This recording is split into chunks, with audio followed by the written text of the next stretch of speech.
अभी तो मजबूत सरकार है, बीजेपी सरकार है, लाल आंखें के सरकार है, 56 इंची का सीना वाला सरकार है।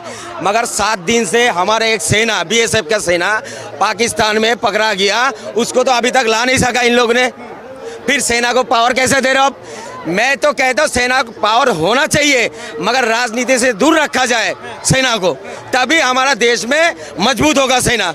अगर इनको ऊपर हुक्म कौन चला रहा बताओ? अमित शाह जी कितना क्लास पढ़ा हुआ है, कितना क्लास पढ़ा हुआ है बताओ ना। इनके पता क्या है? बड़े बड़े पद में बड़े बड़े जो इनके नेता का बच्चा ही फिर बैठेगा। अमित शाह का बेटा कौन है? कभी जिंदगी में बल्ला पकड़ा है? बीसीसीआई का चेयरमैन बना रखा है। ओम बिरला का बेटी कौन है? पहले मॉडलिंग करते थे, अभी आईपीएस ऑफिसर बना हुआ। मगर तुम बड़े पद में हो तो बड़े पद में जाओगे, गरीब का बच्चा क्यों नहीं जाता? मगर यही तो सरकार से सवाल है हमारा। महंगाई पे, रोजगार पे बात नहीं है, सेना पे बात नहीं कर सकता हम लोग।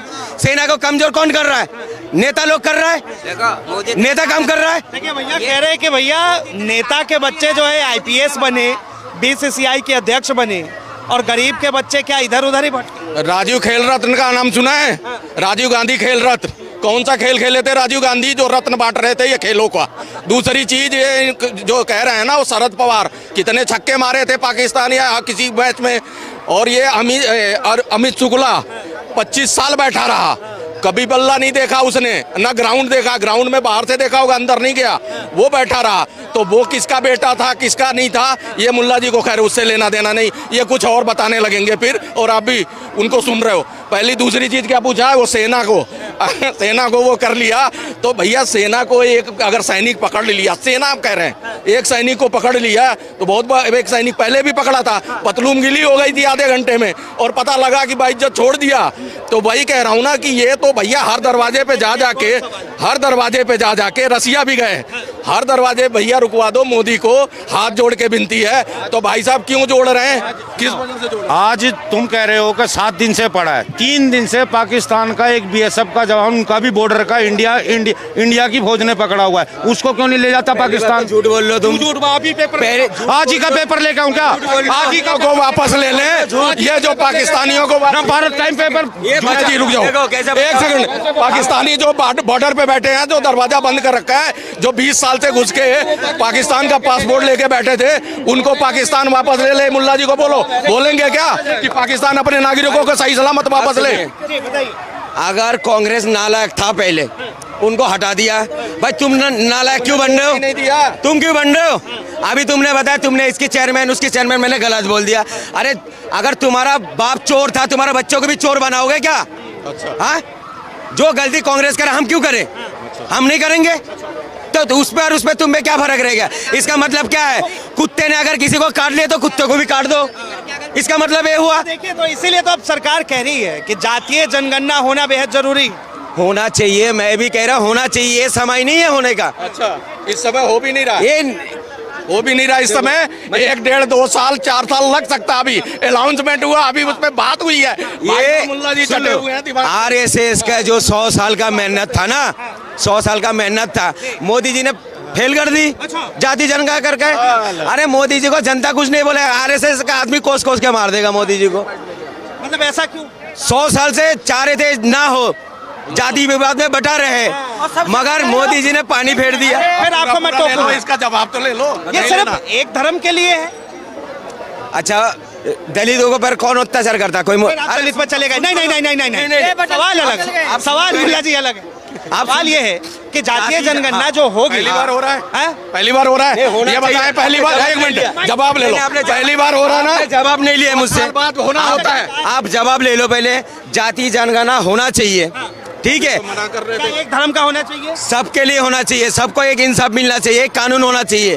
जिसको आरक्षण मिलता है, जैसा मेरे को आरक्षण मिल रहा, तो मुझे मेरे बच्चों को नहीं मिलना चाहिए, मेरे पोता को नहीं मिलना चाहिए, मेरे सुन लीजिए, मेरे बेटी को नहीं मिलना चाहिए। आरक्षण उसी को मिले जो काबिल है।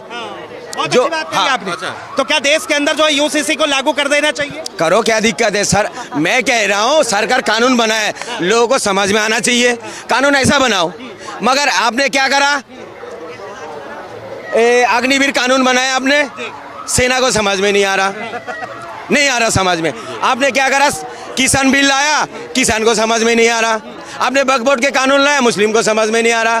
भाई कानून बनना चाहिए हमारे देशों में, बनना चाहिए। एक बार जवाब ले लेना। इन्हीं लोगों को समझ नहीं आता, सबको समझ आ जाता है। जब वक्फ बोर्ड, सरिया, पर्सनल लॉ और दुनिया भर की बातें जब हो रही थी, जब मिल रहा था तब विरोध नहीं किया कि हमें क्यों दे रहे हो, हमारे भाइयों को दे दो, हिंदू भाइयों को भी, उनको भी सनातन बोर्ड बना के दो, उनको भी ये सारे राइट दो, पहला संसाधनों पे पहला हक उनको भी दो। तब ये मुल्ला जी नहीं बोले, तब लेने के टाइम इनको बड़ा मजा आ रहा था, क्योंकि बैठी बैठे सरकारें दे रही थी, वोट बैंक बने थे। आज ये पिछड़ गए हैं। अब जनगणना हो रही है, 55 मुसलमान भी आएगा ऊपर, गरीब, पिछड़ा, वंचित, शोषित सभी ऊपर आएंगे।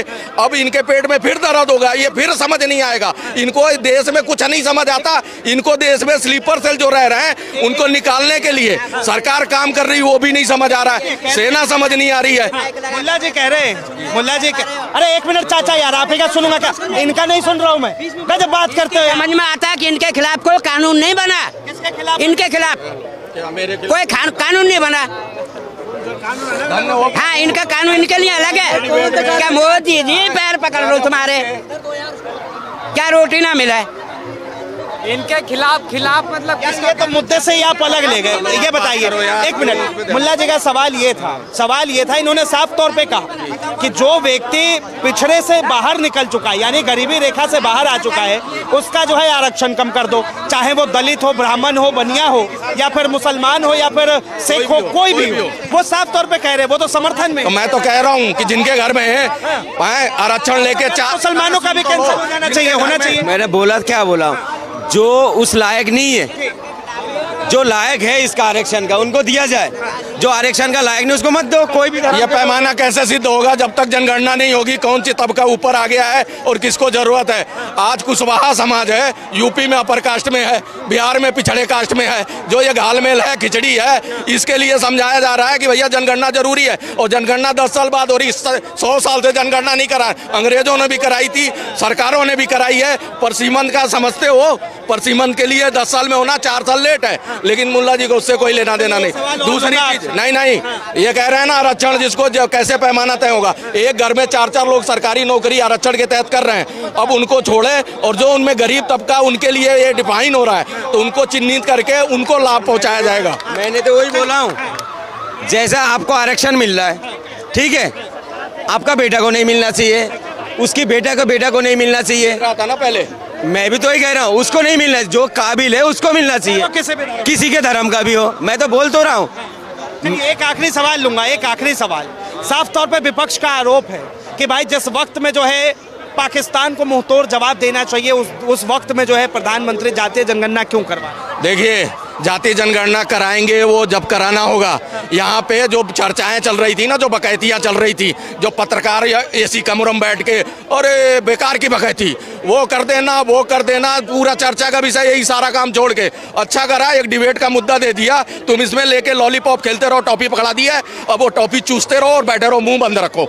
इसके लिए सरकार ने करा है और बहुत अच्छा किया। जनगणना तो होनी है, कोई रोक नहीं सकता। सरकार ने भी पहले कहा है, अमित शाह का बयान सुन लेना 4 साल पहले का, और 4 साल लेट है जनगणना होनी है, उससे पैमाना सेट होना है। इसमें कोई तीर नहीं मारा किसी ने, जो हो रहा है वो होगा।